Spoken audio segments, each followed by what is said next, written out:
Everybody, welcome back to the channel. Now that the Fed has cut the interest rate, the Fed funds rate, by 50 basis points, what should consumers expect in relation to credit card rates, mortgages, student loans, and car loans? That's what we'll be discussing today in that order.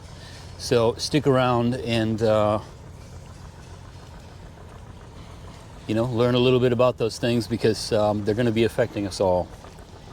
So I guess the first thing to note is again that the Fed has slashed the Fed funds rate by half a percentage point, 50 basis points. And they're signaling that there's going to be further cuts, probably 2 more this year. So a lot of, there's a lot of anticipation around that. So, and what it's going to mean for all of the consumer debt that Americans have today. So as I said, we're going to start with credit cards, and we'll just be basically saying, what's the kind of outlook? Should we expect things to change much or not?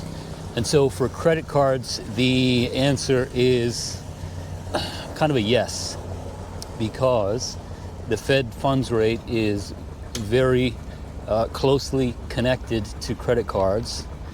And so basically, we already know that we have this 50 basis point decline. And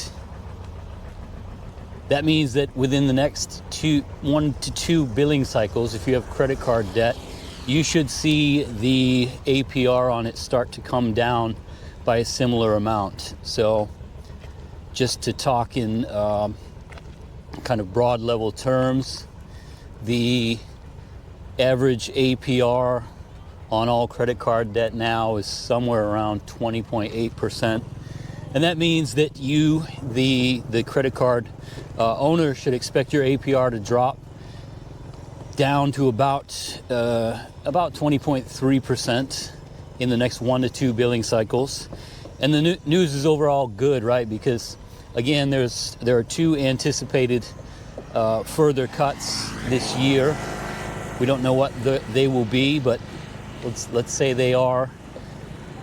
Again, 50 basis point cuts, then you should see that drop again by about 1% if what I predicted is correct.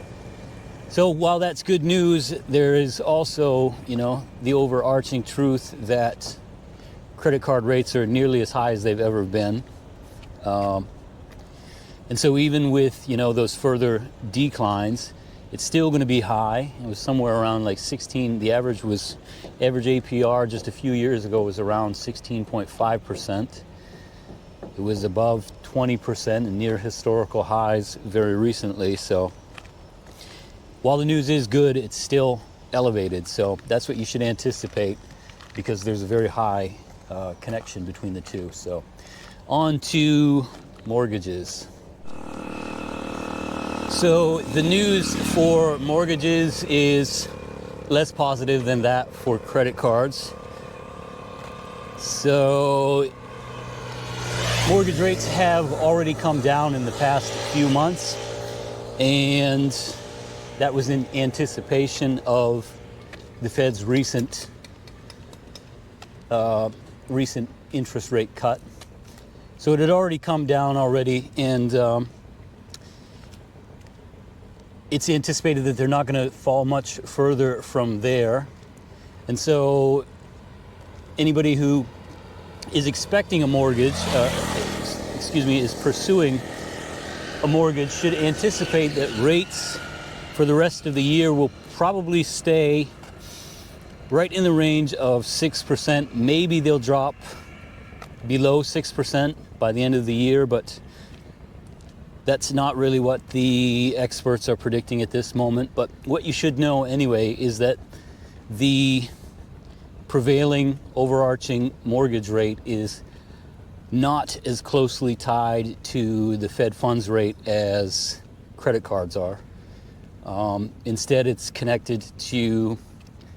derived off of the 10-year Treasury bill rate, and that has shown signs of sort of leveling at the moment, and has actually shown signs of ticking upwards. So it's not impossible that mortgage rates will, rise a little bit from their current rate in 2024. But overall, the experts are anticipating that anybody seeking a mortgage should expect about 6% for the rest of the year. Maybe it'll go a little bit under that, but note that it isn't as directly tied to those upcoming rates as a lot of people might like.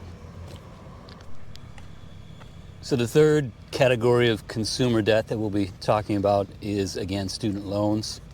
The news there is really dependent upon what kind of student loans you have. For the majority of people, it's going to be federal student loans, and those are fixed in rate, and so, you shouldn't expect any sort of change there.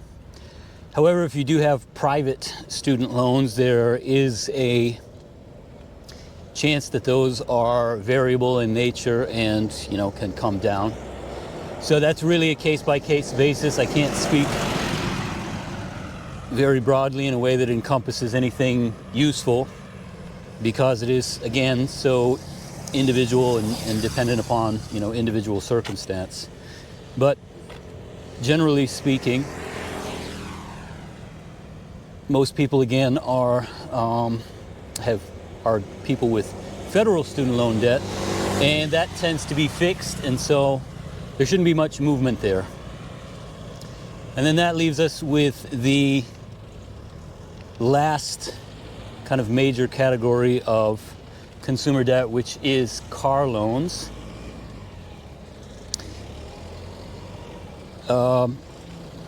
Unfortunately, the outlook there isn't particularly good.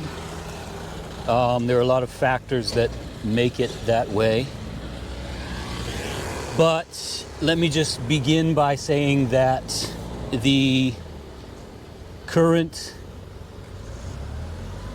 APR on a new car loan is somewhere around 7%, and then the current APR on used cars is in the double digits. It's somewhere around 11% the last time I checked, which was very recently. And when you combine that with just how much the costs of new cars and used cars has increased, it's really not a good situation. It's very, very expensive to buy cars right now because of those two factors. It's very similar to what's going on in the housing market with mortgages, right?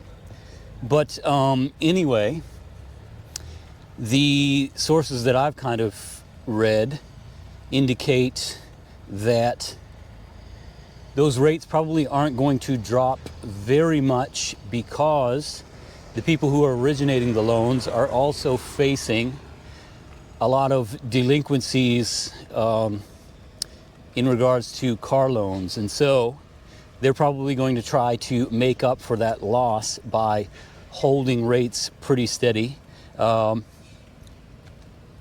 If you are looking for a car, it'll be better, or the situation in relation to interest rates will be better for those who are seeking new vehicles and have prime credit, which probably shouldn't surprise you, but those who are deemed more credit-worthy are probably going to get better deals because there's less delinquency there, and indications are currently that,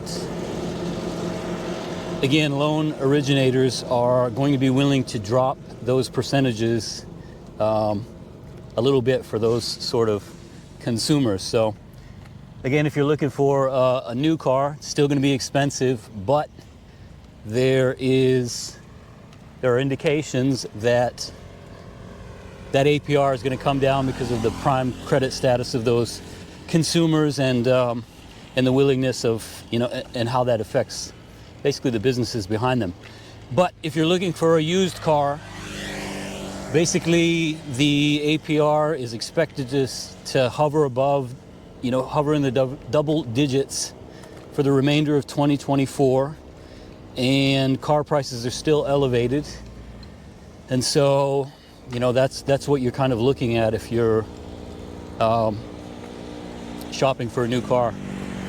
And basically all of the economists that I've read who have, pretty reasonable opinions on this stuff, they all anticipate that that's what the remainder of 2024 is going to look like. So just to reiterate, credit cards very closely connected to the Fed funds rate. Those should continue to drop, but the rates are still...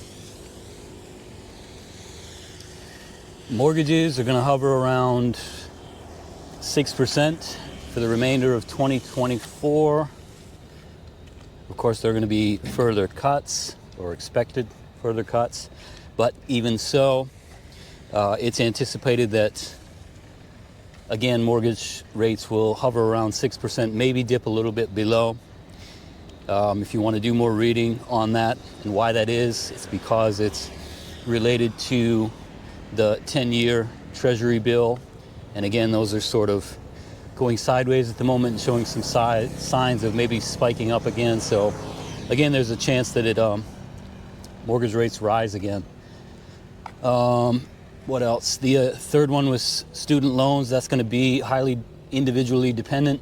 Again, if you have federal loans, it's fixed. If you have private loans, they can be variable. So there is some potential relief for those who do have variable rate loans.